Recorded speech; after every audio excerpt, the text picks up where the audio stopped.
दोस्तों, middle east में जो बरसों से अमेरिका अपने सैनिकों का झुंड तैनात करके तेल को लूटने का काम कर रहा था, अब उस पे ग्रहण लगने जा रहा है। जहां इस जंग के दौरान अमेरिका का पूरी तरीके से तेल निकल चुका है और इस तेल को निकालने का काम किया गया है इस्लामिक रेजिस्टेंस द्वारा। जहां अमेरिका एक सुपर पावर देश और सुपर पावर देश होने के बावजूद वो अब बिल्कुल लाचार हो चुका है और इस्लामिक रेजिस्टेंस के सामने जो है घुटने टेक चुका है। जहां ताबड़तोड़ आग के गोले बरस रहे हैं, तो वहीं यमन की तरफ से भी निशाना अमेरिका के युद्धपोतों को, इजराइल के जहाजों को लगातार निशाना बनाया जा रहा है। और जब ये तमाम चीजें लगातार चल रही हैं, तो जो सुपर पावर अमेरिका शुरू के जंग के दौरान ईरान को धमकी दे रहा था कि भाई अगर इस जंग में ईरान कूदा तो हम उसे भी सबक सिखा देंगे, ईरान हम पर हमला करने की गलती ना करे, ईरान को हम ये कर देंगे, हम ईरान का फलाना कर देंगे, हम ईरान का ढिमकाना कर देंगे।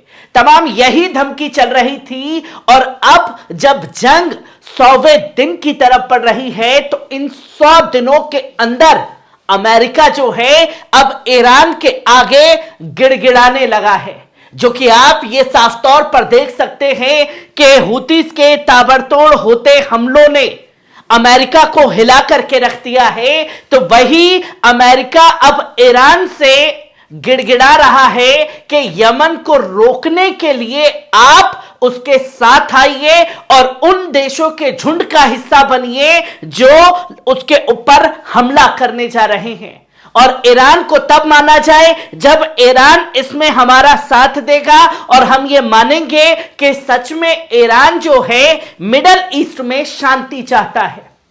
जो धमकी दे रहा था वो अब ईरान के आगे गिड़गिड़ा रहा है। और गिड़गिड़ाने की सबसे बड़ी वजह जो है वो आपके स्क्रीन पर है।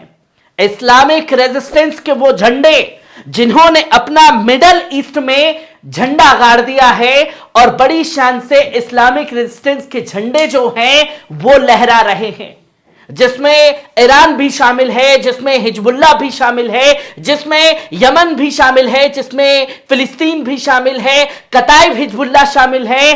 आप बात करें नुजाबा की तो अल नुजाबा भी शामिल है। और तमाम इस्लामिक रेजिस्टेंस जो अलग अलग मोर्चे पर इस जंग में एक के बाद एक बैक टू बैक झंडे पीछे बैकअप के लिए खड़े होते चले गए, और इसका अंदाजा अमेरिका को नहीं था।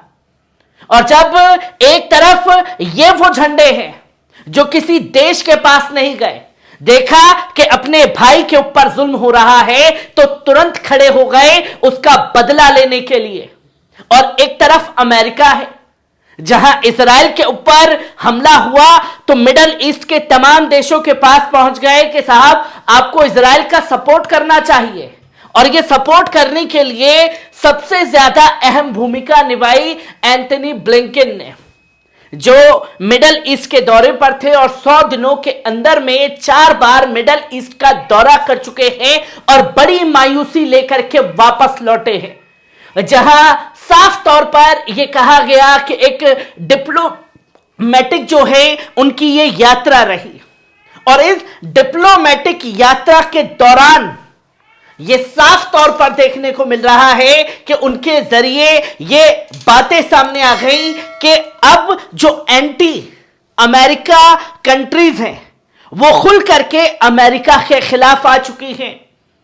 अब इस जंग को रोकना नामुमकिन सा हो चुका है। पर अरब देशों के कुछ जो देश हैं वो इजराइल को सपोर्ट करने के लिए अपना मन बना रहे हैं। ये एंटनी ब्लिंकन के जरिए कह दिया गया। और जब एंटनी ब्लिंकन ये बात कह रहे हैं कि एक तरफ एंटी यूएस कंट्रीज और एक तरफ इजराइल को सपोर्ट करने के लिए कुछ मुस्लिम देश आगे आ सकते हैं, जिसमें यूएई है, बहरीन है और भी तमाम देश शामिल हो सकते हैं, जिसकी तस्वीर लोगों के सामने आई है। और एंटनी ब्लिंकन ने साफ तौर पर यह कहा कि मिडल ईस्ट का दौरा जो है वो सबसे ज्यादा डिप्लोमेटिक टूर रहा है और anti US opinion growing over support for Israel. जो एंटी यूएस देश हैं वो खुल करके सामने आ सकते हैं। इस जंग के दायरे को इजराइल ने खुद बढ़ाया है और साफ तौर पर ब्लिंकन ने यह कहा कि जो अल जजीरा के सीनियर जर्नलिस्ट हैं वली दाऊद, जिनके बेटे को शहीद कर दिया गया, और जब उनसे यह सवाल पूछा गया कि चुन चुन करके पत्रकारों को निशाना बनाया जा रहा है, तो कहते हैं कि ये जो चीजें इजराइल की तरफ से हो रही है ये गलत है, क्योंकि मुझे पता लगा कि उनके सबसे बड़े बेटे हमजा को शहीद किया गया है। पत्रकारों को निशाना इजराइल को नहीं बनाना चाहिए। हम इस पर इजराइल से बात करेंगे, जो कि साफ तौर पर यह सवाल उठाया गया। तो वहीं साफ तौर पर यह कहा गया कि हिजबुल्लाह के कमांडर को शहीद करना और इससे पहले बैरूत के अंदर हमास के डिप्टी चीफ को शहीद करना, यह जंग के दायरे जो हैं खुद इजराइल बढ़ा रहा है, जो कि बड़ी मुसीबत का सामना करना पड़ सकता है। और यह कौन कह रहा है? इजराइल को सपोर्ट करने वाला उसका बाप अमेरिका, जो कि साफ तौर पर ब्लिंकन ने कहा कि मुझे उम्मीद है कि आने वाले समय में गाजा के अंदर जो है इजराइल ऑपरेशन को रोक देगा। और उन्होंने यह भी कहा कि इजराइल जिस तरीके से मजलूम फिलिस्तीनियों को निशाना बना रहा है उसे भी रोकने के लिए कदम उठाएगा, और जो आम सिविलियंस को निशाना बनाया जा रहा है वो नहीं होना चाहिए, क्योंकि आप जंग हमास से लड़ रहे हैं ना कि सिविलियन से। अब ये उसके बाप ने मिडल ईस्ट में जब मायूसी हाथ लगी है तब जाकर के ये बयान जो है वो साफ तौर पर देना शुरू किया और बताया कि हम तेल अवीव को इस पर समझाएंगे, क्योंकि अब उसके ऊपर खतरा मंडरा रहा है। और तब गए थे छाती तान करके कि भैया मैं तेरे साथ हूं, तेरे साथ जुल्म हुआ है, जितने हथियार चाहिए ले, मैं तुझे दूंगा, तू हमास को खत्म कर। और जब हमास को खत्म करने के लिए तमाम चीजें दे दी गई तो वही जो बाइडेन साफ तौर पर कहते हुए दिखाई दिए बेंजामिन नेतन्याहू के लिए कि नेतन्याहू जो है वो अपना लक आजमाना चाहते हैं हिजबुल्लाह के साथ में, क्योंकि नेतन्याहू नहीं चाहते कि जंग रुके। वो हिजबुल्लाह के खिलाफ जंग के दायरे को बढ़ाने के लिए तैयार हैं। और जब ये जंग इसलिए बढ़ाई जा रही है क्योंकि आईडीएफ जो सोल्जर्स हैं वो अपने होस्टेस को जो बंधक बनाए गए थे उन्हें छुड़ाने में नाकामयाब है, और कोई भी बड़ी उपलब्धि जो है वो अभी तक इस्तेमाल नहीं कर पाई है, कामयाबी हासिल नहीं कर पाई है इजरायली सैनिक। ये कौन कह रहा है? खुद अमेरिका के राष्ट्रपति जो बाइडेन, जो साफ तौर पर कह रहे हैं कि ये जंग में खतरे हैं और ये जंग का दायरा बेंजामिन नेतन्याहू सिर्फ और सिर्फ अपनी पॉलिटिकल पावर को बचाने के लिए कर रहे हैं। ये तमाम चीजें जो हैं सामने आने लगी हैं, और ये तब सामने आई है जब इस्लामिक रेजिस्टेंस ने अमेरिका को हर मोर्चे पर हर जगह घेरना शुरू कर दिया।